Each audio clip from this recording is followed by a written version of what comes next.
जय श्री कृष्णा।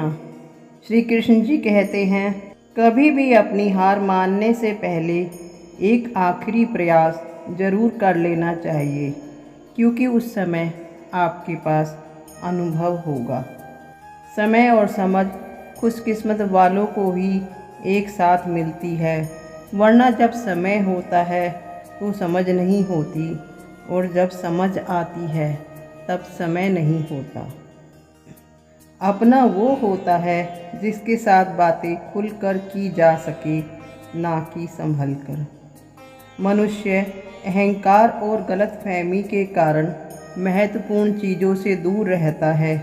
गलतफहमियाँ सच नहीं बताती और अहंकार सत्य को देखने नहीं देता। अगर ज़िंदगी आपके साथ खेल रही है तो निश्चित ही आप एक बेहतरीन खिलाड़ी होंगे, क्योंकि ज़िंदगी का काम है ठोकर मारना। बिखरना है या निखरना है, यह तो आप पर निर्भर करता है। वक्त के सिवाय दुनिया में कोई अपना नहीं होता। अगर वक्त सही है तो सब अपने हैं, वरना कोई नहीं। जिसकी नीति अच्छी होगी उसकी हमेशा उन्नति होगी। ज़िंदगी में अपनापन तो हर कोई दिखाता है, लेकिन अपना कौन है ये बस वक्त बताता है। जितना हो सके खामोश रहना ही अच्छा है, क्योंकि सबसे ज़्यादा गुनाह इंसान से उसकी ज़ुबान ही करवाती है। नीयत से ईश्वर खुश होते हैं और दिखावे से इंसान। यह आप पर निर्भर है कि आप किसे पसंद करना चाहते हैं। किसी काम की चिंता करना ठीक है, पर चिंता इतनी भी नहीं होनी चाहिए कि वह काम ही बिगड़ जाए। अच्छी नीयत से किया गया काम कभी व्यर्थ नहीं जाता और उसका फल आपको ज़रूर मिलता है। आप आज जो भी कर्म कर रही हैं उसका फल आपको कल प्राप्त होगा, और आज जो आपके पास है वह आपके द्वारा पहले किए गए कर्मों का फल है। संसार में कोई भी मनुष्य सर्वगुण संपन्न नहीं होता, इसलिए कुछ कमियों को नज़रअंदाज करके रिश्तों को बचाए रखिए। जब ऊपर वाला आपसे कुछ वापस लेता है तो ये मत सोचो कि उसने आपको दंड दिया है। हो सकता है कि उसने आपके हाथ खाली किया हो, पहले से कुछ बेहतर और अच्छा देने के लिए। जो आपकी बुराई करते हैं उन्हें करने दो, क्योंकि बुराई वही लोग करते हैं जो बराबरी नहीं कर पाते। एक पेड़ से लाखों माचिस की तीलियां बनती हैं, लेकिन एक तीली लाखों पेड़ जला देती है। इसी प्रकार एक नकारात्मक विचार या शक आपके हजारों सपनों को जला सकता है।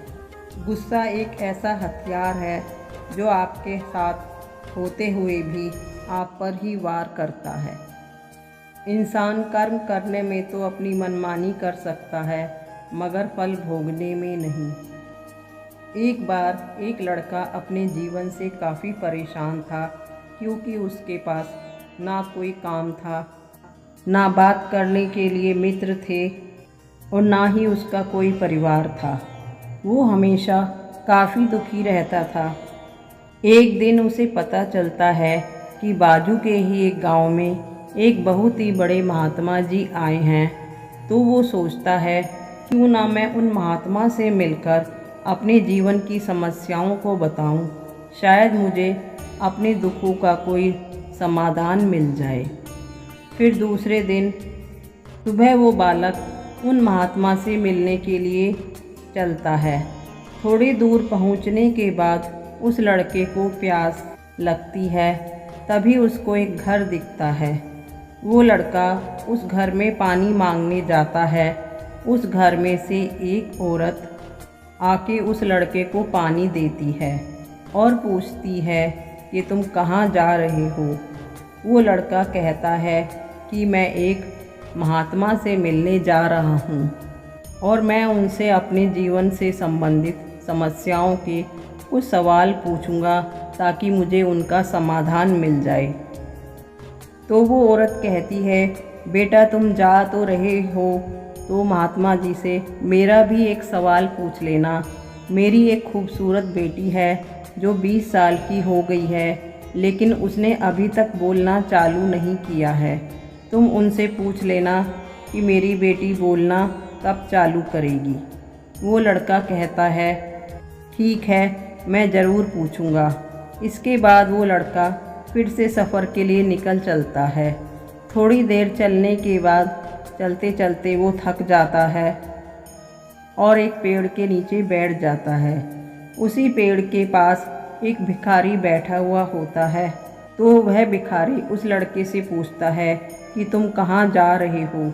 वो लड़का कहता है यहाँ पास के ही गांव में एक महात्मा जी आए हैं, मैं जाकर उनसे अपने जीवन की समस्याओं से संबंधित कुछ सवाल पूछूंगा। महात्मा जी अवश्य उन समस्याओं का कोई समाधान बताएंगे। तब वह भिखारी कहता है कि तुम जा तो रहे हो, मेरा भी एक सवाल उन महात्मा से ज़रूर पूछ लेना। वो लड़का कहता है ठीक है, मैं ज़रूर पूछूंगा, बताओ तुम क्या पूछना चाहते हो।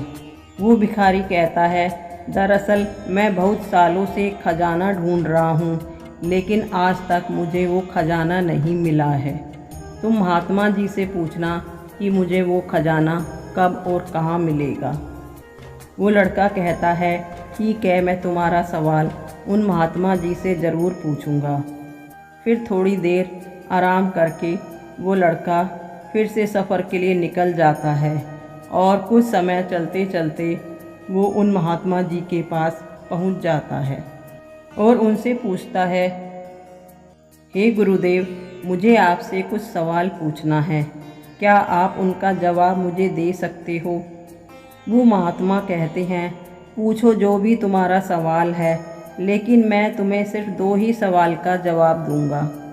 अब वो लड़का विचार में पड़ जाता है कि मेरे पास तो 3 सवाल हैं, एक मेरा, एक उस औरत का और उस भिखारी का। वो लड़का सोचता है कि उस औरत और भिखारी के सवाल मुझसे कहीं ज़्यादा आवश्यक हैं, मैं उन दोनों के सवाल पूछ लेता हूँ।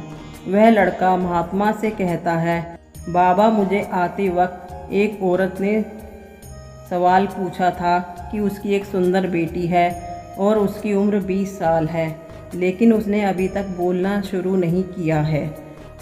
वो कब तक बोलना चालू कर देगी। और एक भिखारी कई सालों से खजाना ढूंढ रहा है, उसे वह खजाना कहाँ मिलेगा। दोनों सवाल सुनकर वह महात्मा उस लड़के को जवाब देते हैं कि वह लड़की तब बोलना चालू करेगी जब उसकी शादी हो जाएगी और उस भिखारी को खजाना जहाँ वह बैठा है उसके ठीक नीचे खोदने पर मिल जाएगा। यह सुनने के बाद वह लड़का उस भिखारी को जाकर उसकी खजाने की जगह बता देता है। वह भिखारी उसी जगह पर खुदाई करता है तो उसे वहाँ पर खजाना मिल जाता है। वह उस खजाने में से आधा खजाना उस लड़के को दे देता है। वह लड़का उस खजाने को लेकर उस औरत के पास जाता है और उससे कहता है कि जब तुम्हारी बेटी की शादी हो जाएगी तब यह बोलना चालू कर देगी। औरत कहती है बेटा, क्यों ना तुम ही मेरी बेटी से शादी कर लो। वो लड़का कहता है ठीक है, मैं आपकी बेटी से शादी कर लेता हूँ। और यहाँ देखते ही देखते सभी तीनों लोगों की परेशानियाँ मिट जाती है और उस लड़के की ज़िंदगी भी बन जाती है और उस लड़के को खजाना भी मिल जाता है और वह लड़की बोलना भी शुरू कर देती है। जो हमेशा दूसरों की मदद करते हैं, भगवान एक दिन उनकी मदद ज़रूर करते हैं। तो दोस्तों, प्रसन्न रहिए, मुस्कुराते रहिए, अपने कर्म करते रहिए और प्रभु को स्मरण करते रहिए। राधे राधे।